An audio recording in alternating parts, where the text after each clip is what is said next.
Welcome back to Red Dog Bushcraft. I'm Tim Langston. Today, a video in response to a question that I received when I posted a video on one of my knives.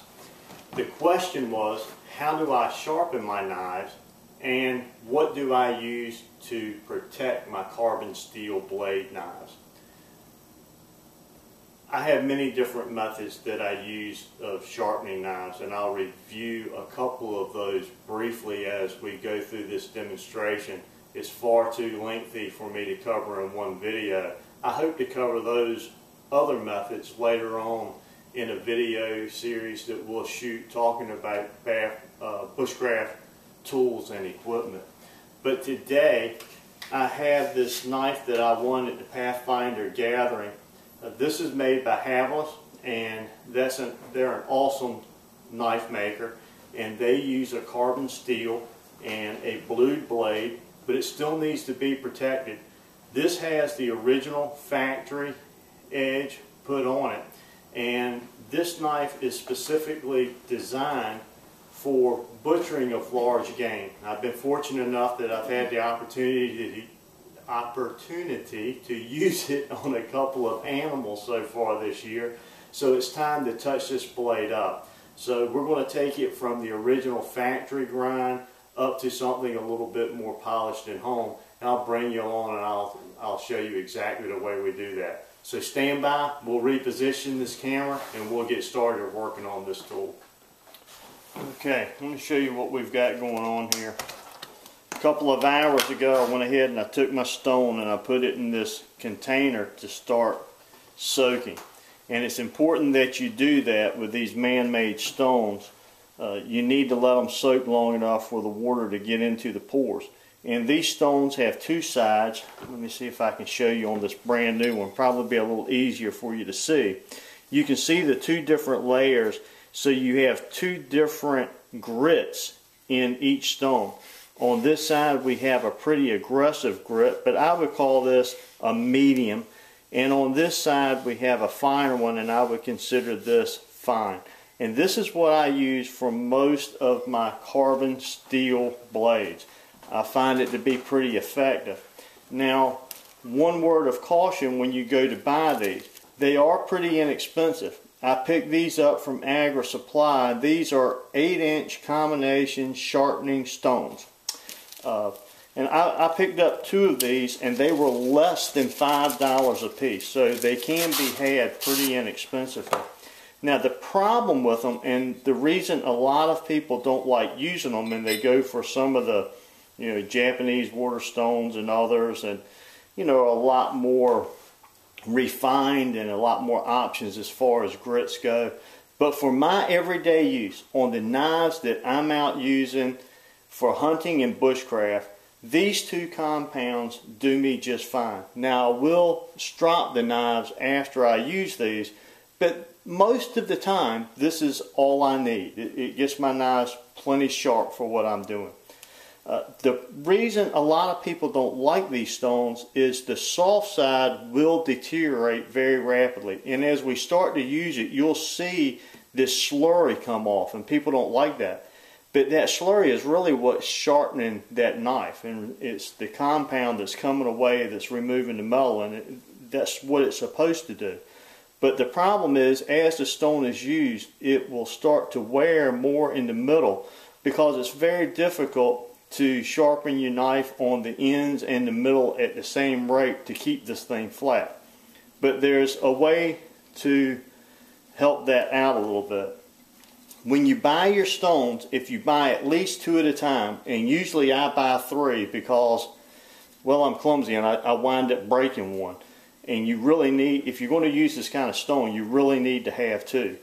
What you do is, the first sign that you have that you're getting any areas in this stone that are uneven, or even when you buy your stones brand new, if you'll soak them and then put 2 stones together and rub them together in a circular motion like this, you will have the 2 stones will flatten each other, and you can do that on both sides, and you can maintain this nice flat plane, and that will eliminate most of the issues that I have found that most people have with these stones. The other thing is there's two different ways that you can use these stones. You can either use them in water or you can use an oil to coat the stones. Now, years ago, I used to do exactly that, especially when I was doing a lot of carpentry work and I was sharpening different types of woodworking tools. I would use a stone, and this is one of the stones that I used, and this one has a sharpening oil it's penetrated into. I don't do that anymore. I prefer to use water. I think it works just as well as oil, and when I'm out in the bush it's a lot easier to utilize water instead of oil. And for anything that I'm going to be using touching my food, I just assume not have oil on it. It's just easier and something else I don't have to carry with me. But once you put oil on a stone, you pretty much have to stick with oil from that point on. So if you're going to have the desire to use both, you're really going to need a set of stones for both. Okay, with that said, let's go ahead and let's get started and start working on this knife a little bit. Okay, so let's take a look at the original factory side. I'm going to try to get this up here close. Can you see when this knife was made, this roughness of where the grind was taken down on either a grinder of some sort or a sander? And it was probably a belt sander. And Haveless to tell you, they don't make pretty knives, they make knives to work, and they certainly do, and they do that very well. But now that we're going to sharpen it, now I've already cheated a little bit, and I've started working on this side. And here you go, here's what I've done. Wait for the camera to get in focus here. Move back some. And all I've done is I've gone on my aggressive side of my stone, and I've begun working on this. Now I know you hear people say that you need to count how many times you're grinding on each side of the stone and all that, and that will become a lot more important later on. But during this initial sharpening, I'm going back over the original factory grind. I'm not doing that. I'm going to simply continue to work this edge until all of that sanding from the original factory edge is gone. So that's how I know. Now, when I start, what I like to do is I just lay the knife down flat. And then I put my finger here on the edge and I can find that proper angle. And then I'm going to begin to work the knife back and forth, starting with the tip and trying to use as much of the length of the stone as I can. And I'm going to work back and forth down the blade, making sure that I do not travel on my next stroke more than half the distance of the width of the blade. So I'm sharpening here to here, then halfway through to halfway out, and then halfway on the stone and halfway out as we continue to work our way down.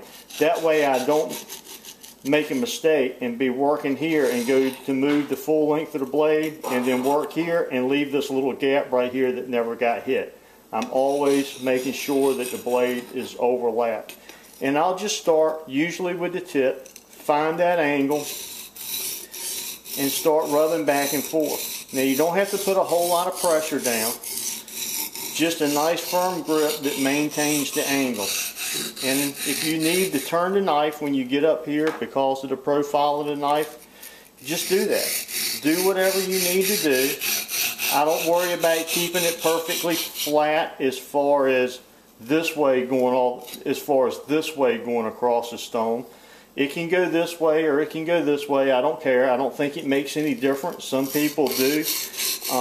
But for what I'm looking for in an edge, this method seems to work just fine for me. And I will just continue to do that until I have removed all of those scratches, or they're not scratches, they're manufacturing lines. And like I said, try to use that whole stone.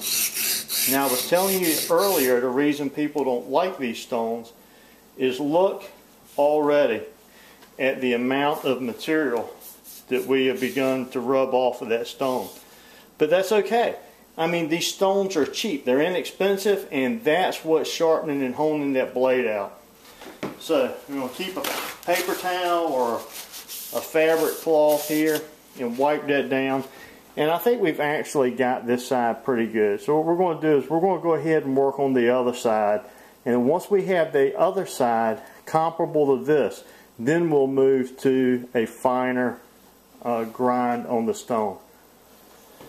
So once again, we just switch sides, and we want to make sure that we keep our stone wet. And this is where a bigger stone really comes in handy. The bigger your stone is, the more you can slide this thing back and forth, the more surface area you have to work on, the easier it makes this job, especially when you're sharpening a knife for the first time.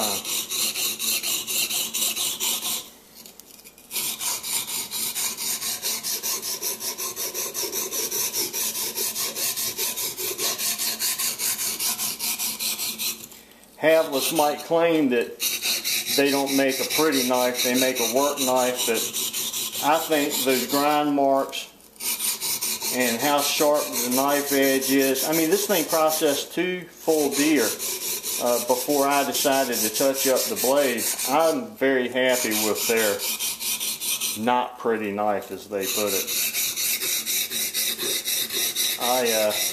I am not used to using this particular blade profile at all, and I found it a little awkward for about half of the first deer. But after that, once I learned how to use that blade to my advantage, this part here, getting it up underneath the skin and separating that skin from the meat, and using that rounded edge, you know, to do my slicing, I've become very fond of this knife. Just once again, they never seem to disappoint in anything at all that they make. So I'm going to continue to work that, and I won't just sit here and eat up all your time, but you'll see how that's already starting to shine up and how a lot of those sanding marks are starting to go away. We've got some areas down here that's still dark that we know we need to concentrate on, but we're going to try to keep it even across the entire blade. And once we have this side looking like this side, I'll come right back. Okay, we're almost there. I just want to go back and forth on the 2 sides a couple of times just to knock off any burr that might be there.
Okay, I think we've got the factory lines off of that now.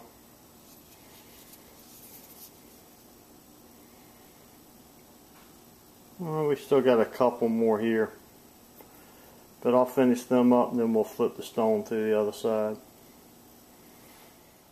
Okay, we're finished up on this side, and you can see all of that stone that has deteriorated there. I'm just going to take that over here to my water, and I'm going to wash that off so that we don't get that through our pad here. Now, this is just one of these pads that you can put down. Boy, I said I'm going to get it through the pad, and look at that. It's going down on the wife's kitchen counter here. I better clean that up right quick. But this is just one of those pads that you can buy to go underneath your cutting board that keeps it from sliding around, and it works really good at the house, and you can wash it. So when you're done, you can clean it up. I find it works real good for holding those stones in place. When you're out in the field doing your sharpening, you can just cut a little notch in a log, or you can use a couple of small nails driven down so the heads of the nails are below the top of the stone, and that'll work real good for holding your stone. And we're just going to apply some more water. Make sure that this side, the smoother side, is good and saturated with water, because it's been down on the bottom, but usually it stays pretty wet in that position. And we're going to do the same thing on this side. We're going to lay the knife flat, come up, finding the proper angle, and just start making long strokes. And it won't take long at all. A slurry will start to build up on the top of the stone, and it won't feel like it's grinding as much, but it is. It's polishing, and that's exactly what we want to happen. And we'll just go back and forth. But on this side, as I work my way up and down, I'm doing it in 4 or 5 strokes to cover the length of the blade, and I'll do it twice, and then I'm going to turn it over and repeat the process on this side. And we're going to continue to do this until we have that edge to the point that we need it.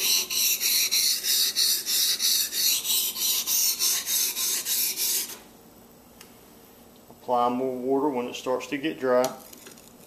Make sure you maintain that edge consistency, and the angle.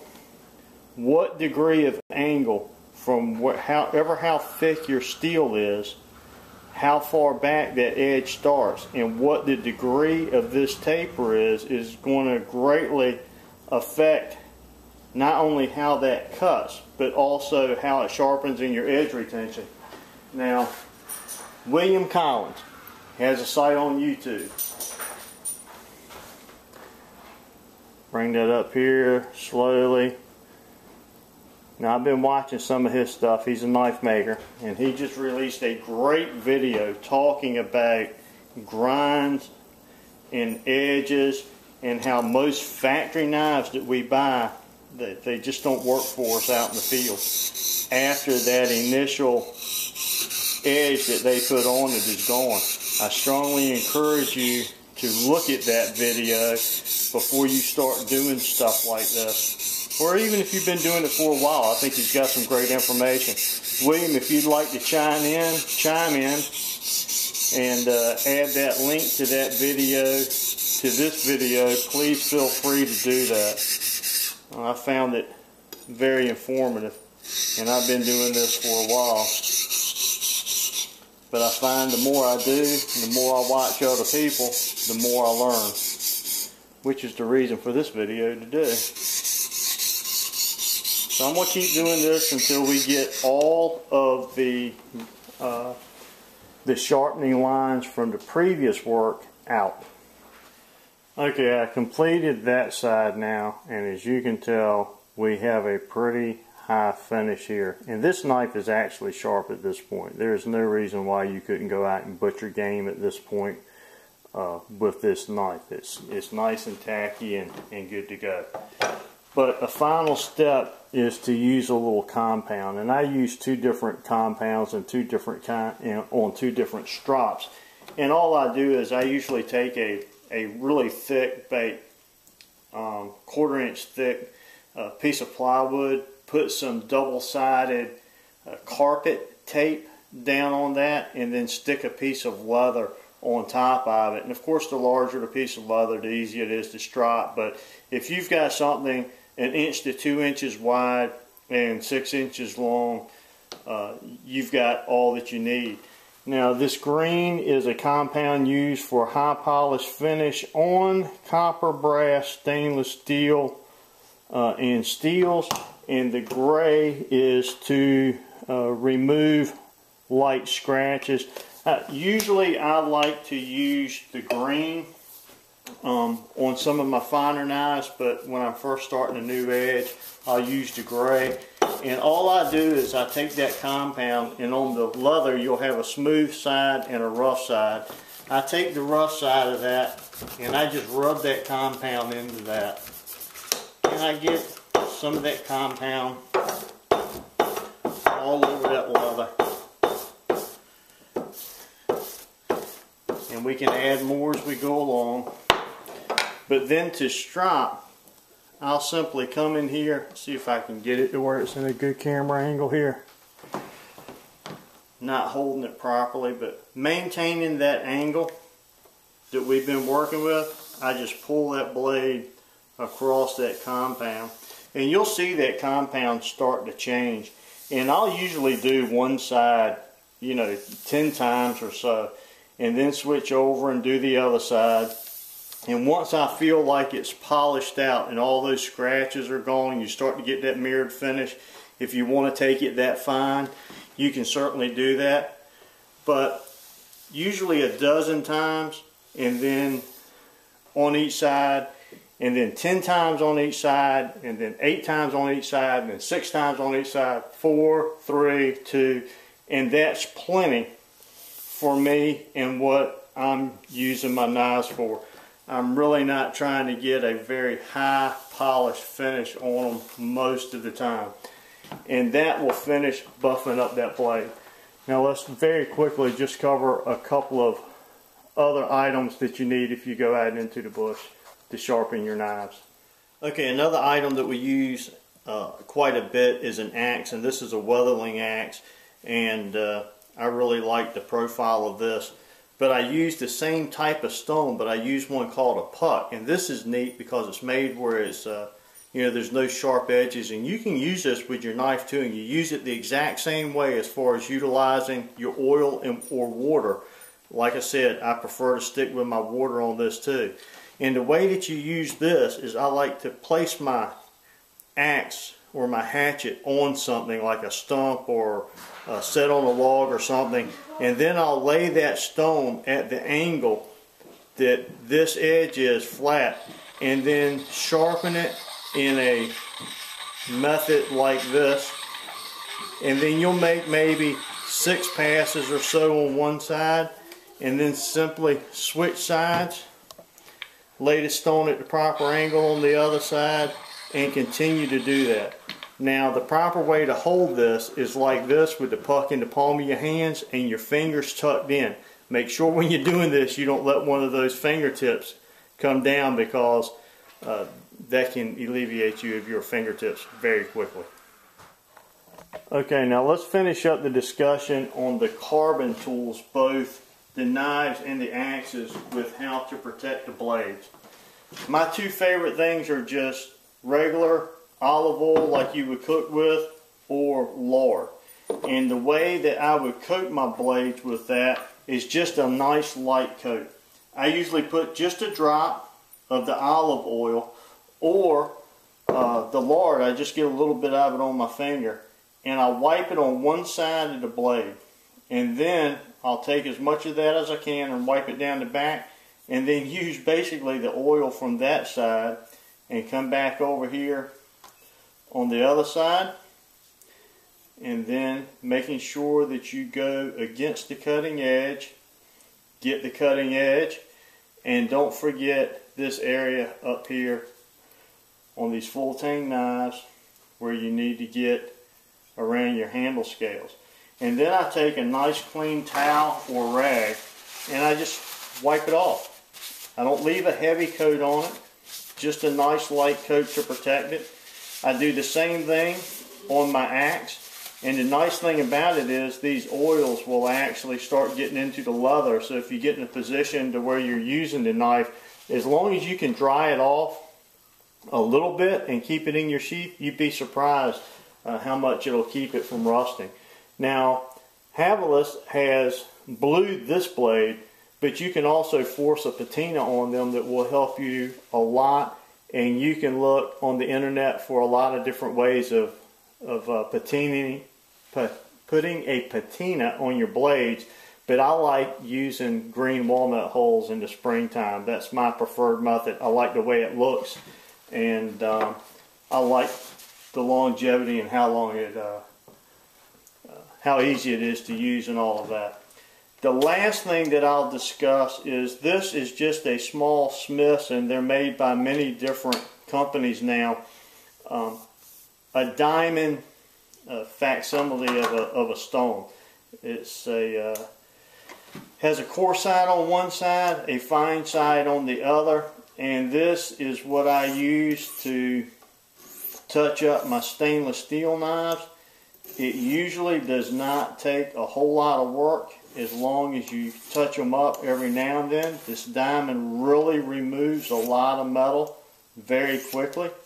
I like it because you can do it that way, or if you want to try to hold an even truer angle, I find that using it in this manner seems to work for me very well. But that's all of my stainless steel type blades. I like to keep diamonds with that. Now, as far as using oil or water or what have you, each one of these that I have purchased man, I can't talk at this point. It came with a fluid to use with that stone, and that's what I use. I use whatever came with it. There are some other pieces of equipment that I like to use that I use out in the field, but we'll discuss them in another video. Alright guys, thanks for joining me for this little tutorial on how I sharpen my knives at home. I hope it's helpful to you. I'm Tim Langston with Red Dog Bushcraft, home of global safety and survival. Until next time, God bless.